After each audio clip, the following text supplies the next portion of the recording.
ॐ शान्ताकारं भुजगशयनं पद्मनाभं सुरेशं विश्वाधारं गगनसदृशं मेघवर्णं शुभांगं लक्ष्मीकान्तं कमलनयनं योगिभिर्ध्यानगम्यं वन्दे विष्णुं भवभयहरं सर्वलोकैकनाथं वन्दे विष्णुं भवभयहरं सर्वलोकैकनाथम्।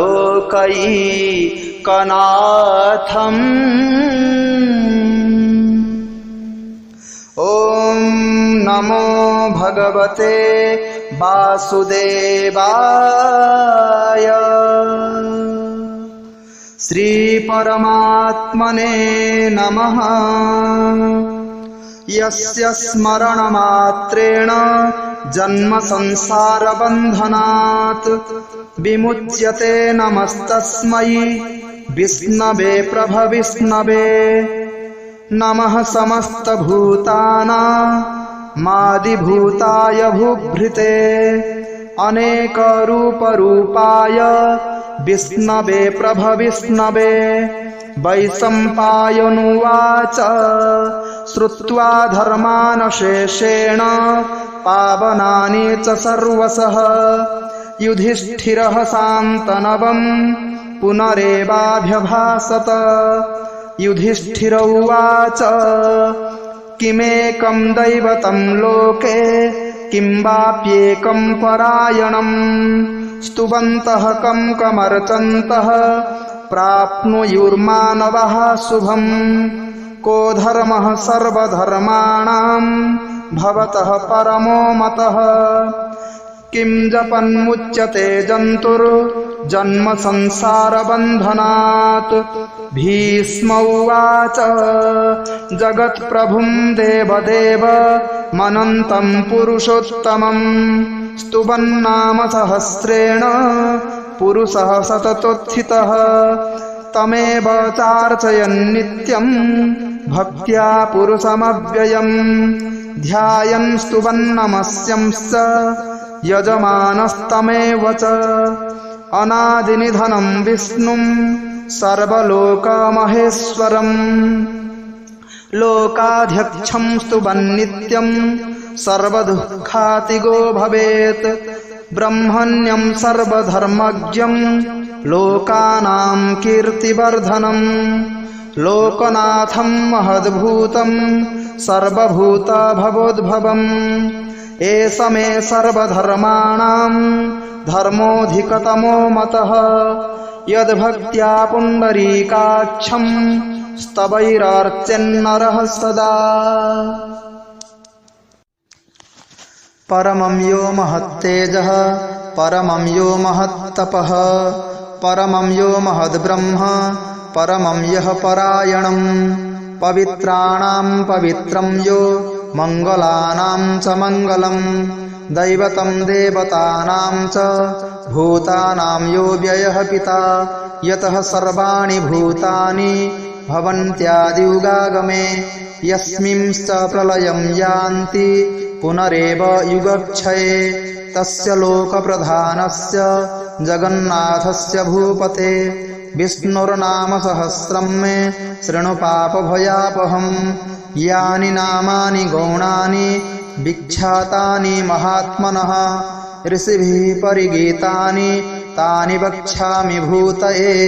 ॐ विश्वं विष्णुर्वषट्कारो भूतभव्यभवत्प्रभुः भूतकृद्भूतभृद्भावो भूतात्मा भूतभावनः भूतात्मा परमात्मा च मुक्तानां परमागतिः अव्ययः पुरुषः साक्षी क्षेत्रज्ञोऽक्षर एव च योगो योगविदां नेता प्रधान पुरुषेश्वरः नारसिंह वपुः श्रीमान् केशवः पुरुषोत्तमः सर्वः सर्वः शिवः स्थाणुर्भूतादिर्निधिरव्ययः सम्भवो भावनो भर्ता प्रभवः प्रभुरीश्वरः स्वयंभूः शम्भुरादित्यः पुष्कराक्षो महास्वनः अनादिनिधनो धाता विधाता धातुरुत्तमः अप्रमेयो हृषीकेशः पद्मनाभोऽमरप्रभुः विश्वकर्मा मनुस्त्वष्टा स्थविष्ठः स्थवीरो ध्रुवः अग्राह्य शाश्वतः कृष्णो लोहिताक्षः प्रदर्दनः प्रभूतस्त्रीककुब्धाम पवित्रं मङ्गलं परम् ईशानः प्राणदः प्राणो ज्येष्ठः श्रेष्ठः प्रजापतिः हिरण्यगर्भो भूगर्भो माधवो मधुसूदनः ईश्वरो विक्रमी धन्वी मेधावी विक्रमक्रमः अनुत्तमो दुराधर्षः कृतज्ञः कृतिरात्मवान् सुरेशः शरणं शर्म विश्वरेतः प्रजाभवः अहः संवत्सरो व्यालः प्रत्ययः सर्वदर्शनः अजः सर्वेश्वरः सिद्धः सिद्धिः सर्वादिरच्युतः वृषाकपिरमेयात्मा सर्वयोगविनिःश्रितः वसुर्वसुमनः सत्यः समात्मा समितः समः अमोघः पुण्डरीकाक्षो वृषकर्मा वृषाकृतिः रुद्रो बहुशिरा बभ्रुर्विश्वयोनिः शुचिस्रवाः अमृतः शाश्वतः स्थाणुर्वरारोहो महातपाः सर्वगः सर्वविद्भानुर्विश्वक्सेनो जनार्दनः वेदो वेदविदव्यङ्गो वेदाङ्गो वेदवित्कविः लोकाध्यक्षः सुराध्यक्षो धर्माध्यक्षः कृताकृतः चतुरात्मा चतुर्व्यूह चतुर्दंष्ट्रश्चतुर्भुजः भ्राजिष्णुर्भोजनं भोक्ता सहिष्णुर्जगदादिजः अनघो विजयो जेता विश्वयोनिः पुनर्वसुः उपेन्द्रो वामनः प्रांशुर् अमोघः शुचिरुर्जितः अतीन्द्रः सङ्ग्रहः सर्गो धृतात्मा नियमो यमः वेद्यो वैद्यः सदा योगी वीरः माधवो मधुः अतीन्द्रियो महामायो महोत्साहो महाबलः महाबुद्धिर्महावीर्यो महाशक्तिर्महाद्युतिः अनिर्दिश्य वपुः श्रीमा नमेयात्मा महादृधृक् महेश्वासो महीभर्ता श्रीनिवासः सतां गतिः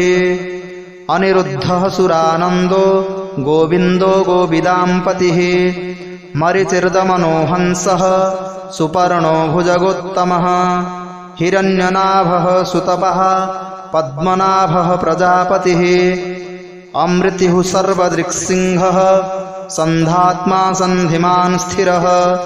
अजो दुर्मर्षणः शास्ता विश्रुतात्मा सुरारिहा गुरुर्गुरुतमो धाम सत्यः सत्यपराक्रमः निमिषो निमिषसहस्रग्वी वाचस्पतिरुदारधिः अग्रणिर्ग्रामणिः श्रीमान् न्यायो नेता समीरणः सहस्रमूर्धा विश्वात्मा सहस्राक्षः सहस्रपात् आवर्तनो निवृत्तात्मा संप्रेतः संप्रमर्दनः अहः संवर्तको वह्नि रनिलो धरणीधरः सुप्रसादः प्रसन्नात्मा विश्वधृग् विश्वभिग्विभुः सत्कर्ता सत्कृतः साधुर्जह्नुर्नारायणो नरः असङ्ख्येयो प्रमेयात्मा विशिष्टः शिष्टकृच्छुचिः सिद्धार्थः सिद्धसङ्कल्पः सिद्धिदः सिद्धिसाधनः वृषाही वृषभो विष्णुर्वृषपर्वा वृषोदरः वर्धनो वर्धमानश्च विविक्तः श्रुतिसागरः सुभुजो दुर्धरो वाग्मी महेन्द्रो वसुदो वसुः नैकरूपो बृहद्रूपः शिपिविष्टः प्रकाशनः ओजस्तेजोद्युतिधरः प्रकाशात्मा प्रतापनः ऋद्धः स्पष्टाक्षरो मन्त्र चन्द्रांशुर्भास्करद्युतिः अमृतांशुद्भवो भानुः ससबिन्दुः सुरेश्वरः औषधं जगतः सेतुः सत्यधर्मपराक्रमः भूतभव्यभवन्नाथः पवनः पावनो नलः कामः कामकृत्कान्तः कामः कामप्रदः प्रभुः युगादिकृद् युगावर्तो नैकमायो महाशनः अदृश्यो व्यक्तरूपश्च सहस्रजित् अनन्तजित् इष्टो विशिष्टः शिष्टेष्टः शिखण्डी नहुषो वृषः क्रोधः क्रोधकृत्कर्ता विश्वबाहुर्महीधरः अच्युतः प्रथितः प्राणः प्राणदो वासवानुजः अपां निधिरधिष्ठानमप्रमत्तः प्रतिष्ठितः स्कन्दः स्कन्दधरो धुर्यो वरदो वायुवाहनः वासुदेवो बृहद्भानुरादिदेवः पुरन्दरः अशोकस्तारणस्तारः शूरः शौरिर्जनेश्वरः अनुकूलः शतावर्तः पद्मी पद्मनिभेक्षणः पद्मनाभोरविन्दाक्षः पद्मगर्भः शरीरभृत् महर्धिर्ऋद्धवृद्धात्मा महाच्छो गरुडध्वजः अतुलः शरभो भीमः समयज्ञो हविर्हरिः सर्वलक्षणलक्षण्यो लक्ष्मीवान् समितिञ्जयः विक्षरो रोहितो मार्गो हेतुर्दामोदरः सः महीधरो महाभागो वेगवानमितासनः उद्भवः क्षोभणो देवः श्रीगर्भः परमेश्वरः करणं कारणं कर्ता विकर्ता गहनो गुहः व्यवसायो व्यवस्थानः संस्थानः स्थानदो ध्रुवः परर्धिः परमस्पष्ट स्तुष्टः पुष्टः शुभेक्षणः रामो विरामो विरजो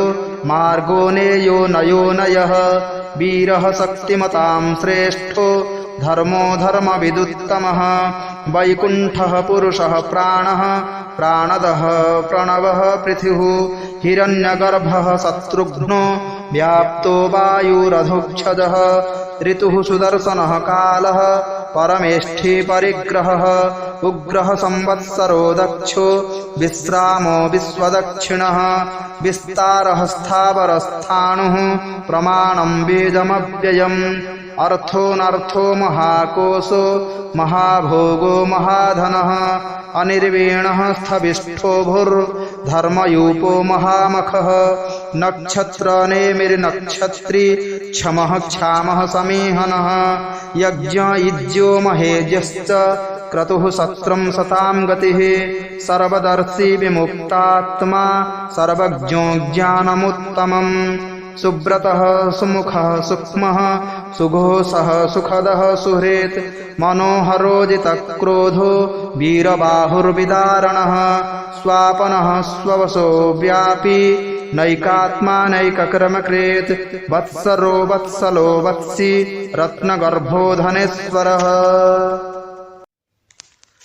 धर्मगुप्धर्मकृद्धर्मी सदसत्क्षरमक्षरम् अविज्ञाता सहस्रांशुर्विधाता कृतलक्षणः गभस्ति नेमिः सत्त्वस्थः सिंहो भूतमहेश्वरः आदिदेवो महादेवो देवेशो देवभृद्गुरुः उत्तरो गोपतिर्गुप्ता ज्ञानगम्यः पुरातनः शरीरभूतभृद्भुक्ता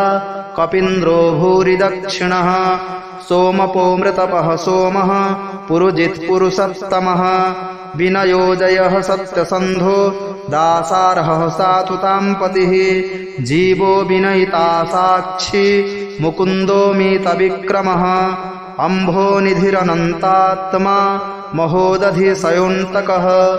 अजो महार्हः स्वाभाव्यो जितामित्रः प्रमोदनः आनन्दो नन्दनो नन्दः सत्यधर्मा त्रिविक्रमः महर्षिः कपिलाचार्यः कृतज्ञो मेदिनीपतिः त्रिपदर्शी दशाध्यक्षो महाशृङ्गः कृतान्तकृत् महावराहो गोविन्दः सुषेणः कनकाङ्गदी गुह्यो गभीरो गहनो गुप्तश्चक्रगदाधरः वेदः स्वाङ्गोदितः कृष्णो दृढः सङ्कर्षणोच्युतः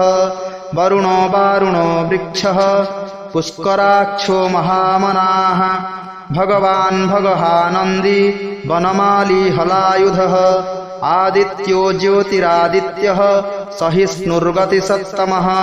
सुधन्वाखण्डपरशुर्दारुणो द्रविणप्रदः दिवि स्पृक्सर्वदृग्व्यासो वाचस्पतिरयोनिजः त्रिसामासामगः साम निर्वाणं भेषजम्भिषग् संन्यासकृच्छमः शान्तो निष्ठा शान्तिः परायणम् शुभाङ्गः शान्तिदः स्रष्टा कुमुदः कुवलेशयः गोहितो गोपतिर्गोप्ता वृषभाक्षो वृषप्रियः अनिवर्ती निवृत्तात्मा संक्षिप्ताक्षेमकृच्छिवः श्रीवत्सवक्षः श्रीवासः श्रीपतिः श्रीमताम्बरः श्रीदः श्रीसः श्रीनिवासः श्रीनिधिः श्रीविभावनः श्रीधरः श्रीकरः श्रेयः श्रीमां लोकत्रयाश्रयः स्वच्छः स्वङ्गः सतानन्दो नन्दिर्ज्योतिर्गणेश्वरः विजितात्मा विधेयात्मा सत्कीर्तिश्चिन्न संशयः उदीर्णः सर्वतश्चक्षुरनिशः शाश्वतस्थिरः भूषयो भूषणो भूतिर्विशोकः शोकनाशनः अर्चिस्मानर्चितः कुम्भो विशुद्धात्मा विशोधनः अनिरुद्धो प्रतिरथः प्रद्युम्नो मेतविक्रमः कालनेमिनिहा वीरः सौरिः सूरजनेश्वरः त्रिलोकात्मा त्रिलोकेशः केशवः केशिहा हरिः कामदेवः कामपालः कामीकान्तः कृतागमः अनिर्दिश्य वपुर्विष्णुर्वीरोऽनन्तो धनञ्जयः ब्रह्मण्यो ब्रह्मकृद्ब्रह्मा ब्रह्म ब्रह्म विवर्धनः ब्रह्मविद्ब्राह्मणो ब्रह्मी ब्रह्मज्ञो ब्राह्मणप्रियः महाक्रमो महाकर्मा महातेजा महोरगः महाक्रतुर्महायज्वा महायज्ञो महाहविः स्तव्यः स्तवप्रियः स्तोत्रम् स्तुतिः स्तोतारणप्रियः पूर्णः पुरयिता पुण्यः पुण्यकीर्तिरनामयः मनोजवस्तीर्थकरो वसुरेता वसुप्रदः वसुप्रदो वासुदेवो वसुर्वसुमनाहविः सद्गतिः सत्कृतिः सत्ता सद्भूतिः सत्परायणः शूरसेनो यदुश्रेष्ठः सन्निवासः सुयामुनः भूतावासो वासुदेवः सर्वासु निलयो नलः दर्पः दर्पदो दृप्तो दुर्धरोऽथापराजितः विश्वमूर्तिर्महामूर्तिर्दीप्तमूर्तिरमूर्तिमान् अनेकमूर्तिरव्यक्तः शतमूर्तिः शताननः एको नैकः सवः कः किं यत्तत्पदनमुत्तमम् लोकबन्धुर्लोकनाथो माधवो भक्तवत्सलः सुवर्णवर्णो हेमाङ्गो वराङ्गश्चन्दनाङ्गदी वीरहाविसमः शून्यो घृताशीरश्चलश्चलः अमानीमानदो मान्यो लोकस्वामी त्रिलोकधृक् सुमेधा मेधजो धन्यः सत्यमेधाधराधरः तेजो वृषोद्युतिधरः सर्वशस्त्रभृताम्बरः प्रग्रहो निग्रहो व्यग्रो नैकशृङ्गो गदाग्रजः चतुर्मूर्तिश्चतुर्बाहु चतुर्व्यूहश्चतुर्गतिः चतुरात्मा चतुर्भाव चतुर्वेद विदेकपात् समावर्तो निवृत्तात्मा दुर्जयो दुरतिक्रमः दुर्लभो दुर्गमो दुर्गो दुरावासो दुरारिः शुभाङ्गो लोकसारङ्गः सुतन्तुस्तन्तुवर्धनः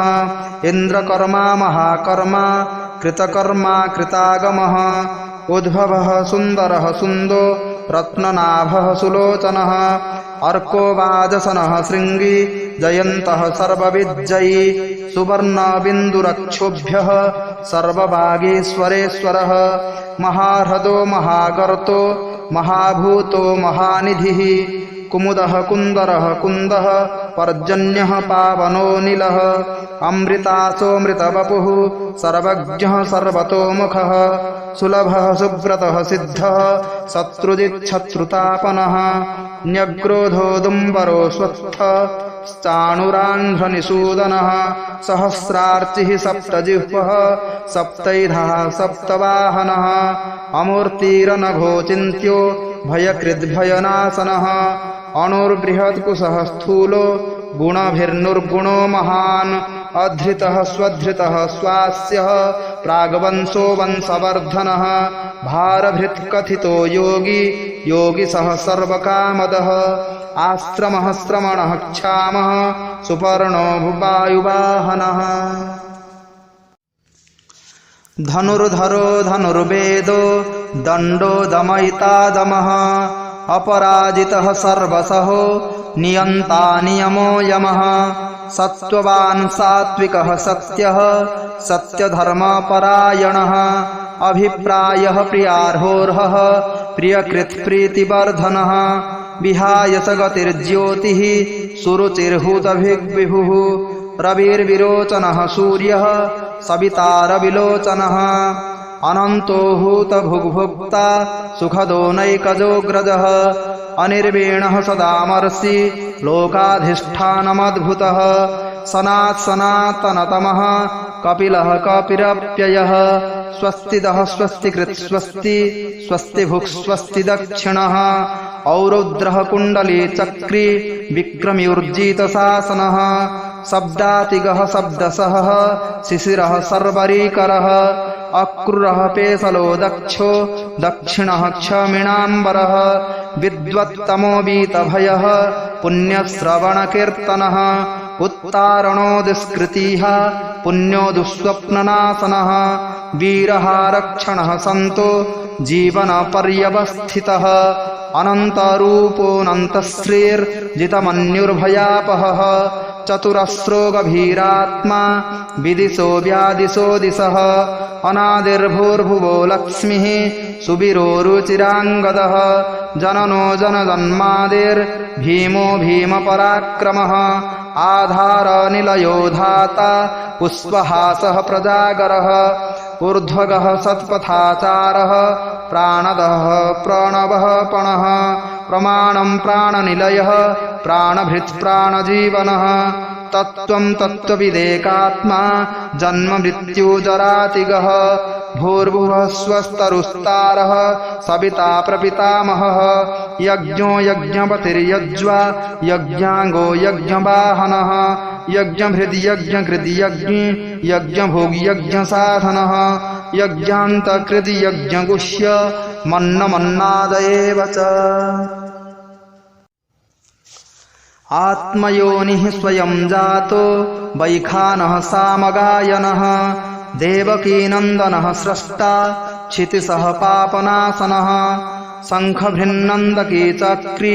सारङ्गधन्वा गदाधरः रथाङ्गपाणिरक्षोभ्यः सर्वप्रहरणायुधः सर्वप्रहरणायुध ॐ नम इतीदं कीर्तनीयस्य केशवस्य महात्मनः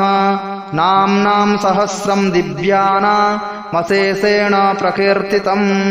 य इदं शृणुयान्नित्यं यश्चापि परिकीर्तयेत् नाशुभं प्राप्नुयात् किञ्चित् सोमुत्रेह च मानवः वेदान्तगो ब्राह्मणः स्यात् क्षत्रियो विजयी भवेत् वैश्यो धनसमृद्धः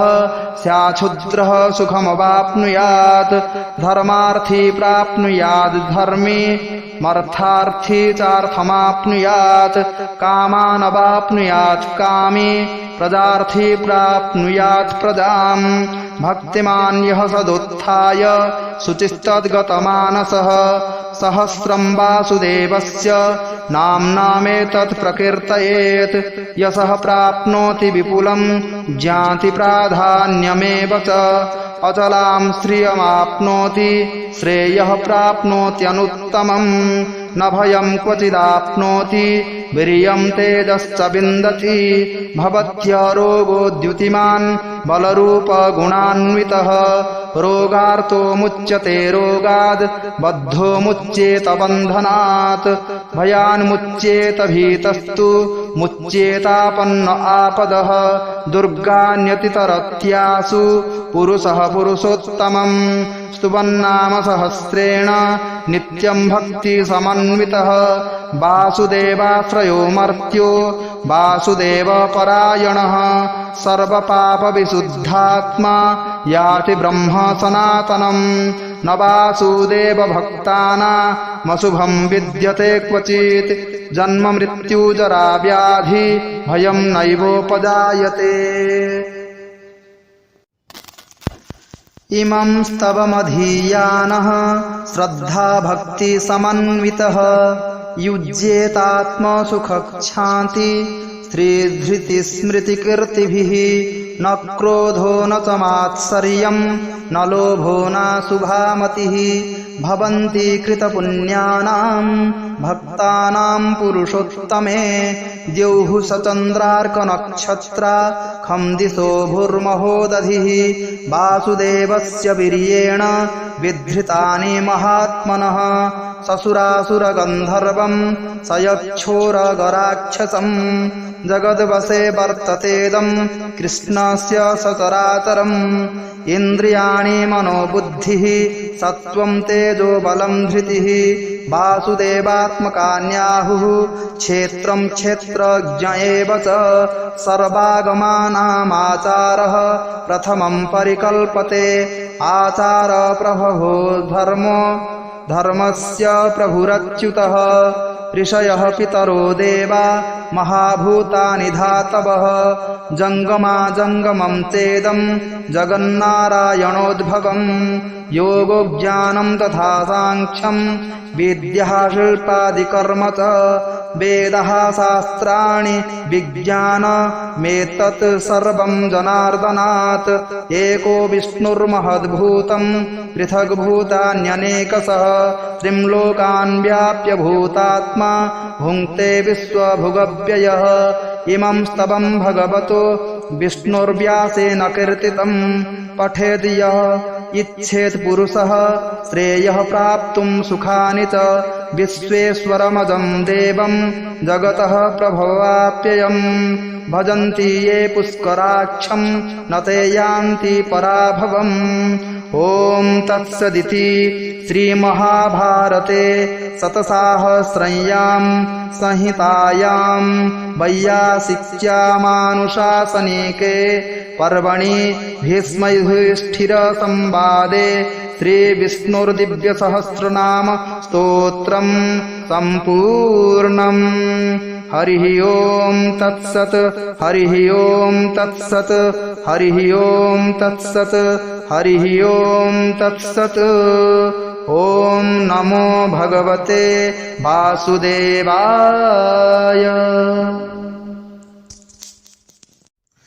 परम ब्रह्म परम धाम परम ज्योति सनातनम निर्लिप्तं परमात्मानं नमाम्यखिलकारणम्। साकारं च निराकारं सगुणं निर्गुणं प्रभुं सर्वाधारं च सर्वं च स्वेच्छारूपं नमाम्यहम्। श्वास श्वास में हरि भजो वृथा श्वास नहीं खोय ना जाने इस श्वास का आवन होय ना होय। परम मंगलमय परात्पर अखिलेश्वर जगदीश्वर भक्तवांछा कल्पतरु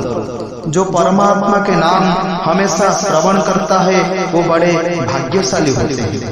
एक ना एक दिन भक्ति को पाके मौज उड़ाते हैं। आइए बड़े भाव से भगवान के सहस्र नाम को हम लोग श्रवण करते हैं।